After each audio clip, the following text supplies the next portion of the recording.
what a beautiful way to start with this video that not only shows some of Swamiji, it portrays his music, it also portrays some words, as Shamini was saying, of some of the people who knew him from the longest time. And it really gives you a wonderful feeling of his presence, his consciousness. And so today we wanted to honor him, of course, as he passed away in 2013 on this very day. And we call it Moksha Day now. Good time to remember, everyone, please keep your phones on silent. We call it Moksha Day. And why do we call it Moksha Day? Because we believe that this is the day that Swamiji achieved moksha. And why do we believe that? Who are we to say who has achieved anything? Well, it is because one time Paramahansa Yogananda actually told him, he asked, will I find God in this incarnation? And he said, and Yogananda just said like, two phones going on. So Swamiji asked Yogananda if he's going to find God in this incarnation. Master said, yes, God will come to you at the end of your life. Death itself is the final sacrifice that you have to perform, if you can call death a performance, but it will be your final sacrifice, basically. And then he also added, I don't know if in this conversation or in another conversation, he said, yes, you will find God, but don't think about it. He said, you will find God, but don't think about it. And you wonder, imagine a great master tells you you are going to find God, but don't think about it, don't worry about it. If he was to tell any of us something like that, we'll say, oh my God, really, how will I do it? Oh, if I do this, will I still find God? Or will I not find God if I do this? And you know how the mind works, it starts doing all these strange things. And of course, I think Master told him, don't think about it, because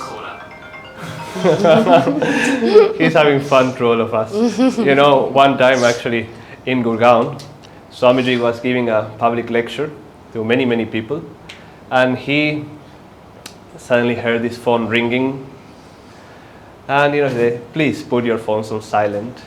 And he kept on talking, and then again the phone rang. I said, really, please put your phones on silent, it's important.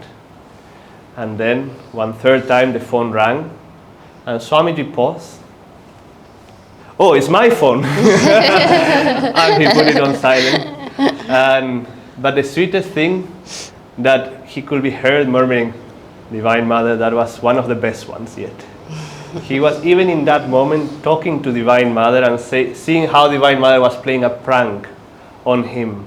And even in that he was able to relate to the divine. And I think that's one of the greatest examples that Swamiji has given us. And that's why we honor him so much.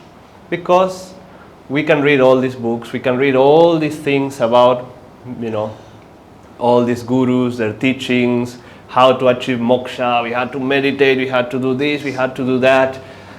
But having an actual example in front of you is a totally different thing altogether, because in our minds we tend to make spirituality something else. We tend to think we had to pretend this or do that, or stop doing this or stop doing that. And in the video you saw a little bit, one of the wonderful things, and why Master also told him don't think about it, is because Swamiji was just himself. He never pretended anything. He will be normal. Of course, he was the only one of all of us who had actually met Master and who lived with Master, and Master told him things personally and all these things. And he was on the spiritual path way before, at least 10, 20 years before anybody else from Ananda was on the spiritual path. But he never ever used that as a way of saying, listen to me, no, I know, like I was with Yogananda, you were not with Yogananda. Never. He will talk to everyone, be open to everyone in a very normal way, in a very friendly way, as if everybody was really their friend, because everybody was their friend. And I think that's, again, another wonderful thing to see. Again, in this concept that sometimes in our minds we can make the spiritual path so complicated. There was this lady in the early years of Ananda who discovered through her introspection that she will talk too much. Some people are like that their mouth speaks faster than the brain can process, and you start saying nonsense at some point. And she was self-aware and saw that this was something he had to correct. So she decided to put to this solution. She said, like, every time she will realize that she was speaking too much, she will do, oh, never mind. She will put her hands on her mouth, never mind. Even if she was in the middle of a sentence, she would, never mind. Just to control herself, her speech. Some people say, oh, great, she's working on it, and maybe. And this went on for several weeks. And then Swami Kriyananda came to her, and he was very, very serious. And he said, I had a very deep meditation today. And Babaji appeared to me, and he had a message for you. And oh, never mind. He told her like that. And then, of course, she started laughing and said, is it that annoying, sir? Yes, please stop. And then from then on, of course, she stopped. He could very easily, listen, this is not the way to do things. No. He, with humor, did it in a way that she was able to respond to it, but also very naturally, because he was a friend to really everyone. This chant that we did at the beginning, Lord, I am thine, I am yours, be thou mine, be mine, really, I feel that really represents Swami Kriyananda's consciousness, who he really was. Because as like with that little joke with Divine Mother, and in any other way, he was always thinking of two things. One is, what does my Guru want? How can I serve him better? And how whatever I do can help other people around. In the video he said, two desires, to find God and to help others find God as well.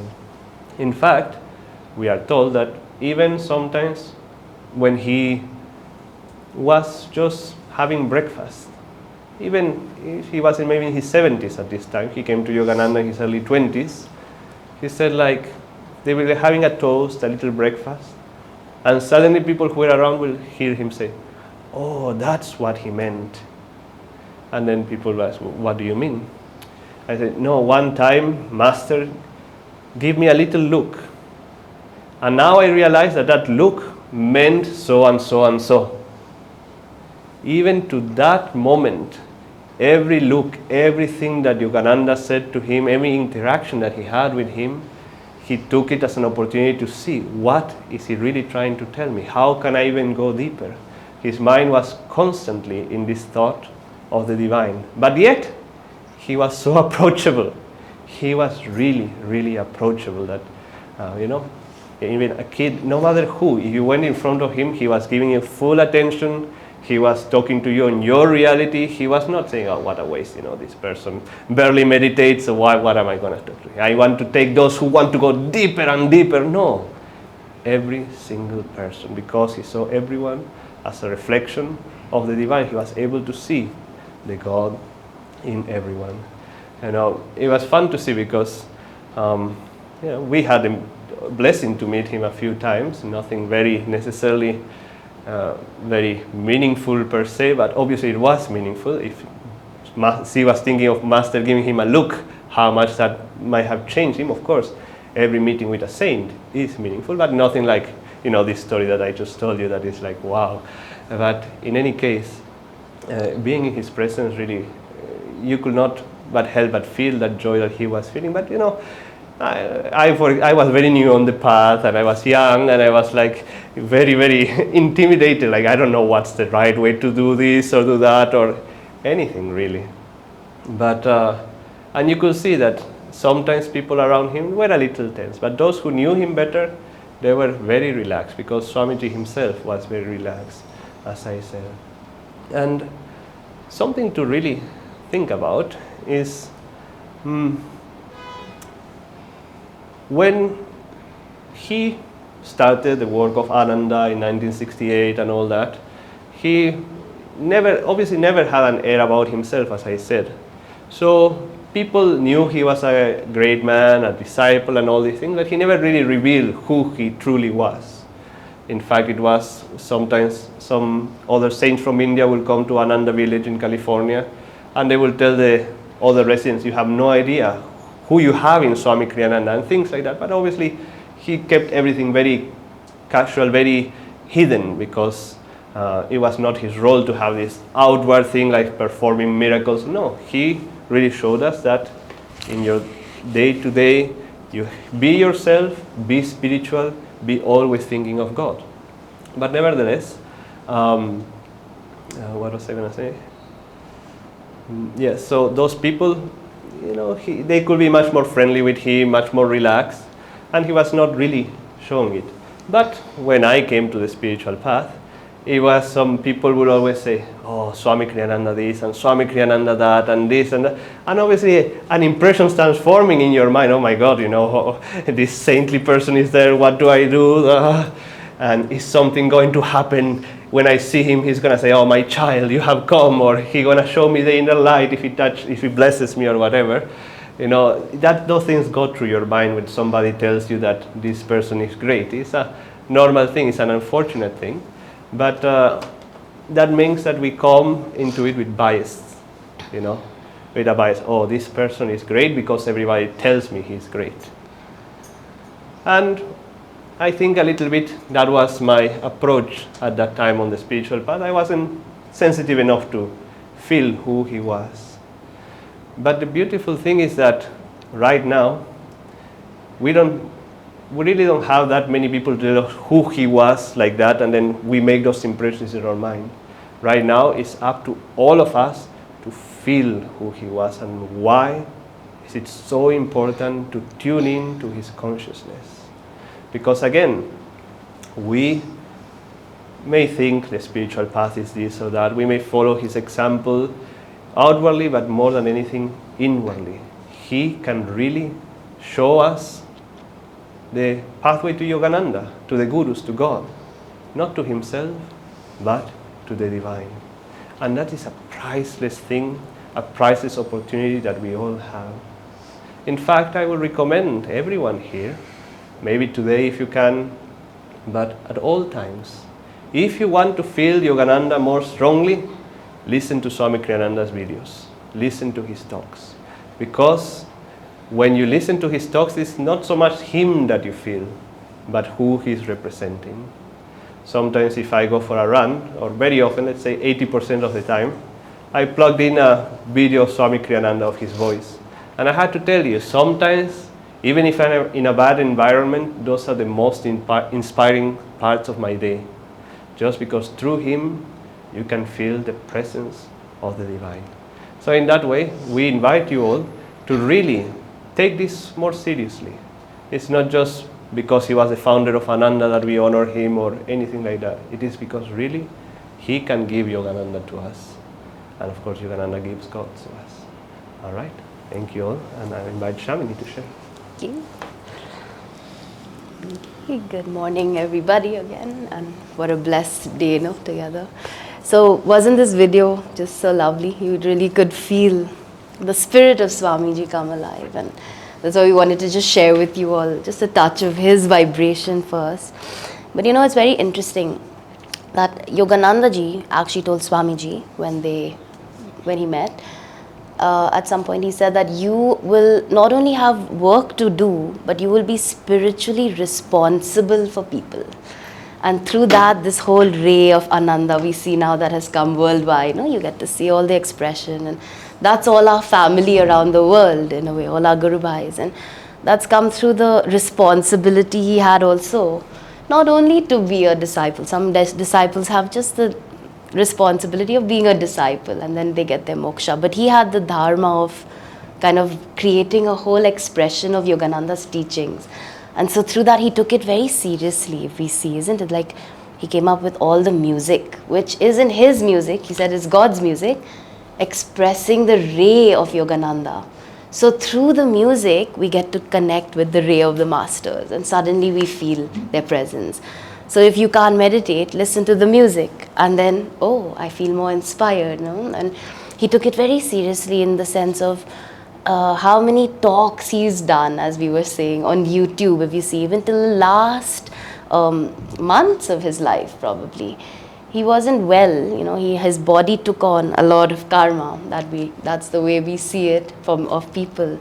But he would just sit again and again in front of, at that time YouTube I think had just come, or they were just starting videos, and he would just sit and one after the other try to share, because he knew, and he says it at some point, he could feel the consciousness of all of us in the future who were going to listen to this video, who were going to be helped spiritually, who were going to benefit from this. Isn't that amazing? And his vision was for that. And the movie we're going to watch, Finding Happiness, it went out in cinemas, and that was just the last, he watched the movie actually just before his passing. And he was so touched by the movie. And he said, now I feel that my mission is, I feel satisfied with my mission for Master. And then we had it in cinemas right after his passing all around the world, and all of us would go multiple times so that it keeps running for one more week. Come, bring your friends, your family, buy all the tickets so that we can go again and again. But just again, he just was till the last breath. What else? What else, Master? What else? How else? Who else can I help? In what way? And just to be able to see, right out into where, to what timeline. The saints don't have timelines. So then, and also what he said in the video, we're here because we've done this before. If you feel a connection with this, it's because you've known him before. He's known us before. And it's just something to see. It's not just a very light thing, this. It's a very deep thing to take within, to befriend. We often talk also about each of the masters. We have 5 masters, and it's part of our duty to make friends with each of them, make our own connection with Yogananda, and connection Babaji. Many people start there. Some people come because they have a connection Lahiri Mahasaya, but they need to befriend maybe Yogananda or Babaji. So you need to kind of see, where do we, and then the more we go into the path, we all get to see, isn't it? Oh yes, that's true. Or we go on pilgrimage and we visit some of the places where the masters have lived, and our connection forms. And similar it is for us, as we were sharing, as Bharat was sharing as well, to befriend Swamiji, and just what is his role for each of us on the path that we are on this path of Kriya Yoga, because he gave us all these are very, again, they look very, such beautiful music, but it's not just, it doesn't end there. That can take you to freedom. If you chant some of these chants, rise, O my soul, in freedom, nothing to fear anymore. Imagine you sing that again and again. He spiritualized it to the point of that can become our inner reality, isn't it? And that becomes our inner expression inside ourselves. And so it's very important for us to just take that very seriously as much as you can. And I wanted to also say here, there's these books, which, thank you, Prefsa has put a very beautiful table at the boutique there.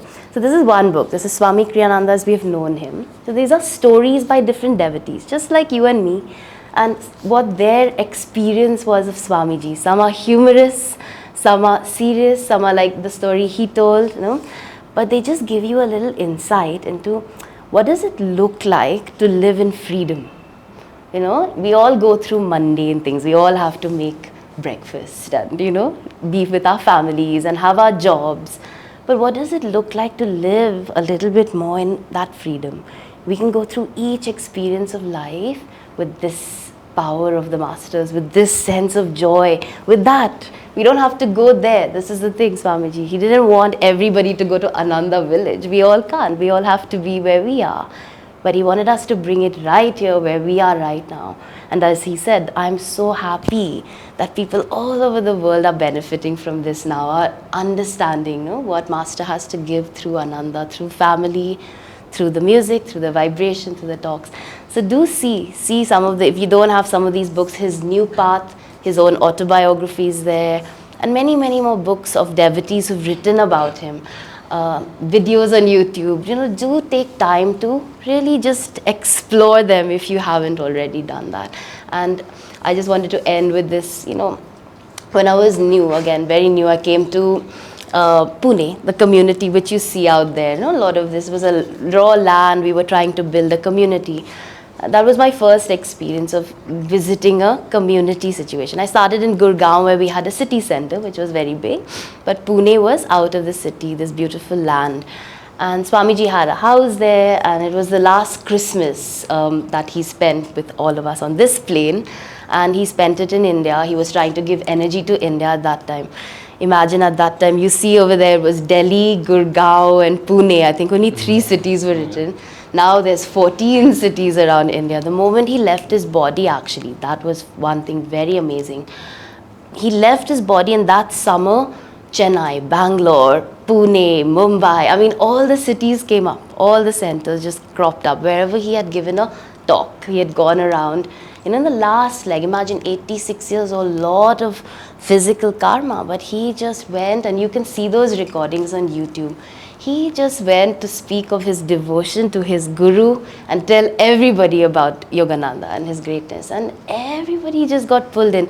Chennai made a record. They still talk about it. They had 3,000 people.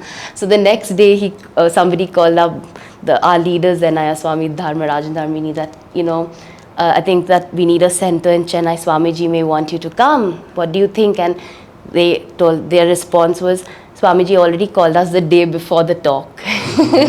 So he already intuited that this is going to happen. And first they said, we'll think about it. But then they said, okay.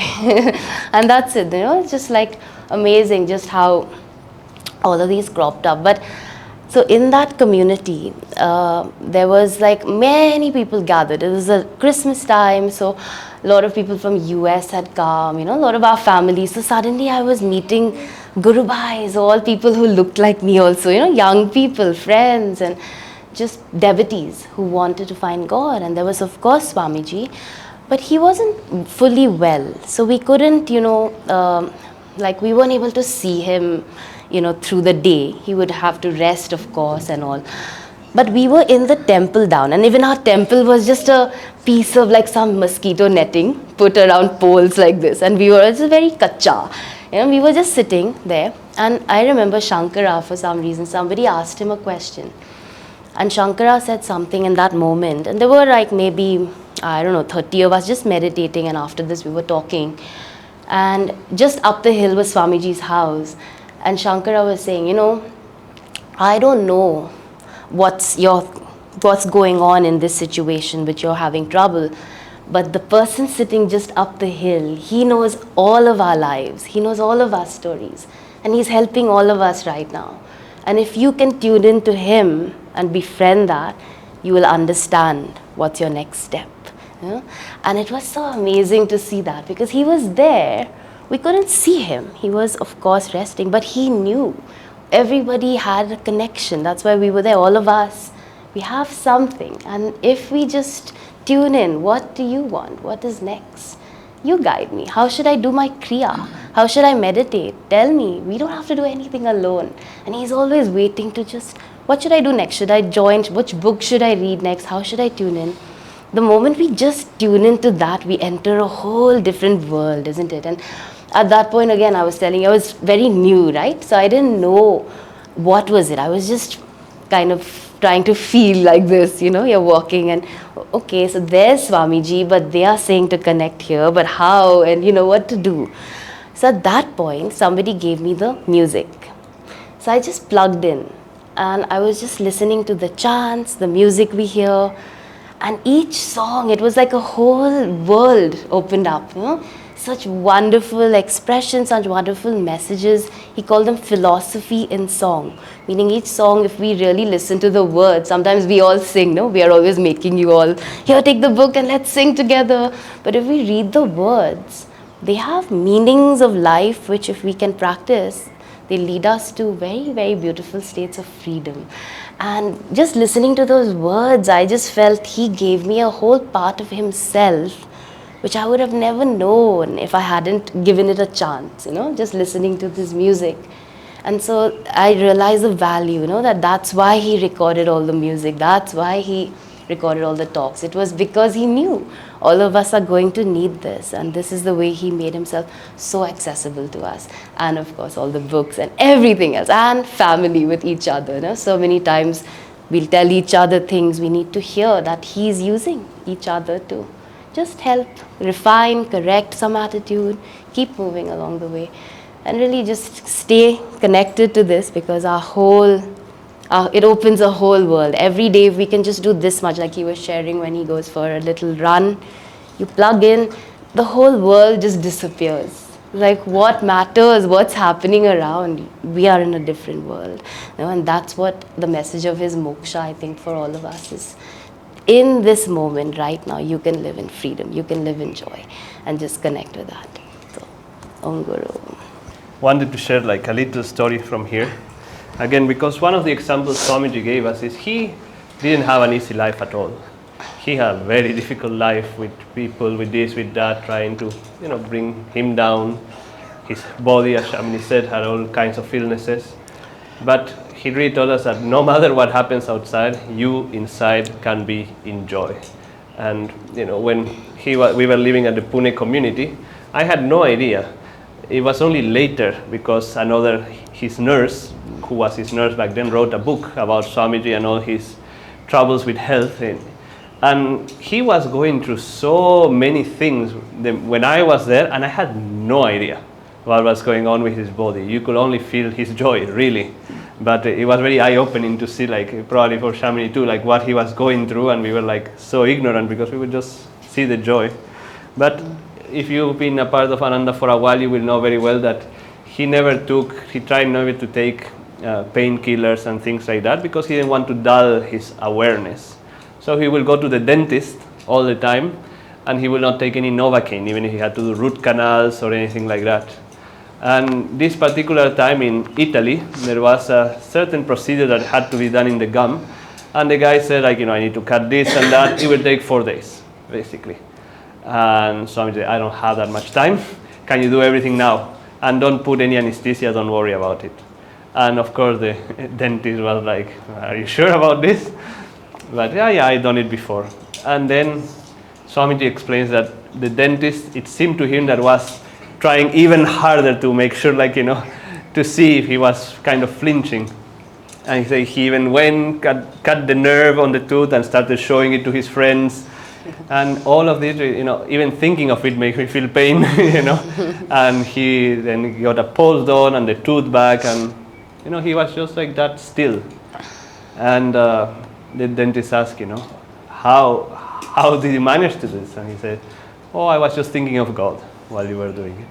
But then he said, that later Swamiji said, I didn't want to explain it to the dentist. He wouldn't have understood, he said. But what I did was simply broaden my reality base. I saw the fleeting pain as just a passing phase in the long life. The chair I was sitting in and the operation itself were like mere dots on the panorama of life. In that way, I didn't focus on my reality, on what was happening at that moment, but on a longer time span. So again, being able to just put himself in such a long rhythm that what does it matter, this little pain here. And the last one that I want to read is that he says here, a devotee was marveling at Swamiji's many accomplishments. In one lifetime you have done the work of 10 men, she said. Perhaps you are right, Swamiji said quietly. Nothing I have done is important, however, except to the extent that it has helped people individually to deepen their love for God. At the end of this life, the only thing that will matter to me is, have I been a good disciple?